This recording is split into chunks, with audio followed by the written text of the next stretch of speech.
Welcome to Kenton's videos. Enjoy the video. You begin by verifying your Corolla's exact model year and the current infotainment firmware listed in settings. Once done, make sure the 12V battery is charged or attach a maintainer to prevent shutdown during install. Next, format a USB drive to FAT32 or insert a Toyota-approved SD card. Copy the update files from Toyota's download utility onto it. You do these steps now because a safe, exact match and stable power are critical to prevent bricking the head unit. With media ready, park the car, engage the parking brake, and switch ignition to ACC or on as Toyota specifies.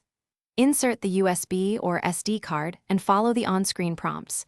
You'll usually confirm a version and accept terms before the install begins.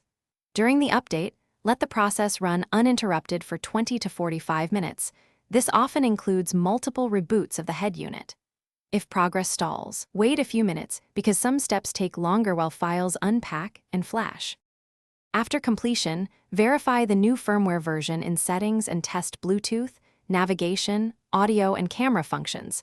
These confirm a successful flash. If the update fails, remove and reformat your media, copy files again, and retry. You can also power cycle the vehicle and attempt the install a second time.